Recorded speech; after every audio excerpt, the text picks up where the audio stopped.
और सरहद पर इस वक्त हिंदुस्तान के धुरंधरों का मिशन 26 जनवरी एक्टिव है। घाटी में हर कदम पर सुरक्षा बलों की पैनी नजर है और निशाने पर है मुनीर के 120 आतंकी जो सीमा पार टेरर लॉन्च पैड पर एक्टिव है, मौजूद हैं। मगर हिंद की सेना तैयार है पाकिस्तान की हर साजिश को सीमा पर ही कुचल देने के लिए।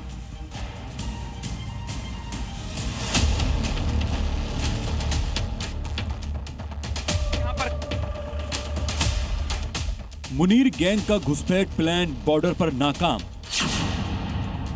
ड्रोन वाली साजिश फेल, अब सीमा पार से नया खेल।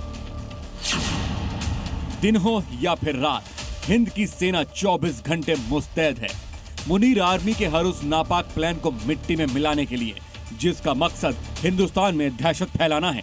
खासकर बॉर्डर वाले इलाके में सुरक्षा बल चौकस है। 26 जनवरी से पहले पाकिस्तान एक बार फिर जम्मू कश्मीर को दहलाने की साजिश रच रहा था, लेकिन आतंकिस्तान की नापाक साजिश मिट्टी में मिल गई। ड्रोन के जरिए सीमा पार से हथियार भेजे गए, जिन्हें सांबा सेक्टर में सुरक्षा बलों ने ड्रोन समेत हथियार बरामद कर लिए। लेकिन सुरक्षा के लिहाज से अलर्ट बढ़ा दिया गया है और सुरक्षा एजेंसियां पहले से कहीं ज्यादा एक्टिव हैं। इस वक्त हमारी मौजूदगी सांबा अंतर्राष्ट्रीय सीमा के एक इलाके में है, जहां पर आप देख रहे हैं कि जो बीएसएफ के जवान हैं वो अपनी सरहद की रक्षा किस तरह से कर रहे हैं कि इस समय धुंध का समय भी है और धुंध के समय में इस वक्त पूरी रात जो है वो यहां पर बीएसएफ के जवान जो हैं वो पेट्रोलिंग यहां पर कर रहे हैं। पाकिस्तान की तरफ से होने वाली हर जो कोशिश है उसे नाकाम करने के लिए जवान पूरी तरह से यहाँ पर जो है वो सतर्क हैं और जो बीएसएफ के ये जवान हैं वो पाकिस्तानी इलाके में पूरी पैनी नजर जो है वो इस वक्त बनाए हुए हैं। हर साल इसी मौसम में जब सीमा पर कोहरा घना होता है, विजिबिलिटी कम होती है, मुनीर की सेना आतंकी भेजने की कोशिशें तेज कर देती है। इस बार भी वैसा ही इनपुट है, लिहाजा सुरक्षा बल अलर्ट पर है। खुलासा हुआ है कि नियंत्रण रेखा के पार लॉन्चिंग पैड पर आतंकवादी मौजूद हैं। 69 लॉन्चिंग पैड एक्टिव हैं, जहां 120 आतंकी घुसपैठ के लिए मौके की तलाश में हैं।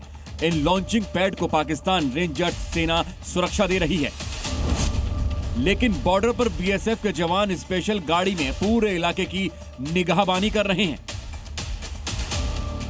अब बीएसएफ जो है वो अपने बुलेट प्रूफ जो वाहन हैं उनके साथ भी जो सांबा अंतर्राष्ट्रीय सीमा है उसके एक इलाके में जो है वो लगातार यहाँ पर पेट्रोलिंग जो है वो यहाँ पर कर रही है और बीएसएफ के ये बख्तरबंद वाहन जो है ये बुलेट प्रूफ वाहन है जिनके साथ बीएसएफ के जवान जो हैं वो इस वक्त यहाँ पर पेट्रोलिंग जो है वो कर रहे हैं। अब इस वाहन की खासियत जो है वो आपको बताते हैं कि ये जो वाहन है वो कितना मजबूत है कि अगर पाकिस्तान की तरफ से कोई गोली भी अगर आती है तो वो इस वाहन को छूकर नहीं निकल सकती। और इसके साथ साथ अगर आप देखेंगे तो यहाँ पर जो जवान इसके अंदर जो है वो बैठते हैं, उनके लिए अंदर से देखने की ये जगह जो है वो यहाँ पर बनाई गई है, तो वहां से वो नजर भी रख सकते हैं। और इसके साथ साथ अगर आप ऊपर देखेंगे तो एक जवान जो है वो ऊपर भी यहाँ पर तैनात हैं, जो कि यहाँ पर जो है वो पूरी तरह से नजर जो है वो यहाँ पर बनाए हुए हैं। सीमा पर सुरक्षा सिर्फ गश्त तक सीमित नहीं है, बल्कि हाईटेक मॉनिटरिंग सिस्टम ने भी मोर्चा संभाल लिया है। आधुनिक सर्विलांस सिस्टम, नाइट विजन उपकरण, हाई रेजोल्यूशन बॉर्डर कैमरे, ड्रोन और सेंसिंग टेक्नोलॉजी से बॉर्डर इलाके में पूरी चौकसी बरती जा रही है। 26 जनवरी से पहले सुरक्षा एजेंसियां किसी भी खतरे को हल्के में नहीं ले रही हैं। बॉर्डर पर निगरानी कड़ी है और आतंकियों की हर चाल पर पैनी नजर रखी जा रही है। सांबा से रवि शर्मा के साथ ब्यूरो रिपोर्ट, जी मीडिया।